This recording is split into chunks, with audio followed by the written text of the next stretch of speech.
Di tengah tahapan penyelenggaraan Pilkada serentak 2020, muncul desakan untuk menunda Pilkada akibat pandemi COVID-19. Wacana penundaan disampaikan mulai dari Komnas HAM hingga petisi tunda Pilkada yang ditandatangani masyarakat. Pendiri sekaligus peneliti Network for Democracy and Electoral Integrity atau NETGRIT, Hadar Nafis Gumai salah satunya. Ia menilai peraturan KPU yang ada tak cukup kuat untuk melarang atau meniadakan aktivitas yang melibatkan massa dari kampanye hingga rapat umum. Untuk itu, penundaan pilkada selama beberapa bulan diperlukan agar aturan baik secara undang-undang ataupun perpu untuk pelaksanaan pilkada dapat disesuaikan dengan kondisi pandemi COVID-19. Dan kalau lihat angkanya memang kita dalam status yang masih sangat cukup mengerikan kan. Baiknya kita tata dulu kembali gitu. Bagaimana penerapan proses tahapan pilkada kita ini. Nah, kita stop, kemudian kita kaji betul, dan menurut saya perubahan yang dibutuhkan itu cukup mendasar, yaitu pilkada yang prosesnya tidak lagi mengumpulkan banyak orang secara langsung. Namun usulan penundaan pilkada belum menjadi opsi penyelenggara pilkada yakni KPU. Komisioner KPU Ilham Saputra menyatakan hingga kini belum ada perubahan mengenai waktu penyelenggaraan pilkada. Apalagi masih belum jelas kapan pandemi ini akan berakhir.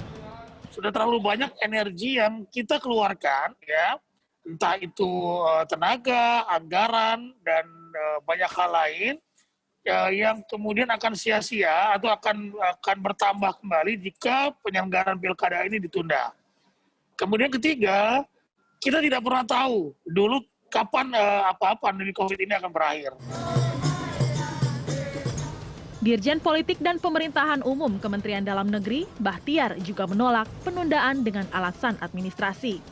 Ia menyatakan opsi menunda Pilkada 2020 kedua kalinya belum akan diambil, sebab akan berimbas pada birokrasi pemerintahan yang ikut tertunda.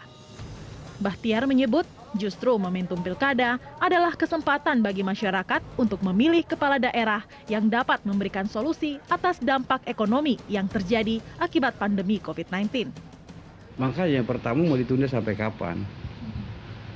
Satu, mau ditunda sampai kapan? Kalau pandemi ini berakhirnya 2021-2022, Anda bisa bayangkan ada kekosongan kepemimpinan kepala daerah definitif pada 10 daerah, dan itu kan berdampak pada sistem pengelolaan pemerintahan. Jangan lupa negara kita ini adalah negara yang demokrasi dengan sistem desentralisasi, ya kan? Sebagian besar 50% kewenangan itu terdistribusi ke provinsi dan kabupaten kota.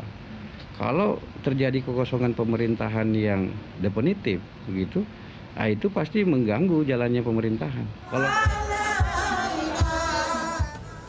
Di tengah ketidakpastian pandemi COVID-19 yang masih melanda, pelaksanaan Pilkada 2020 menjadi dilema berbagai pihak. Di satu sisi, proses demokrasi harus tetap berjalan untuk memilih kepala daerah yang sebentar lagi akan selesai masa jabatannya. Namun di sisi lain, rendahnya kesadaran masyarakat yang mengabaikan protokol kesehatan dikhawatirkan dapat menjadikan Pilkada sebagai klaster baru penyebaran COVID-19. Tika Beremau, Edwin Arman, Jakarta.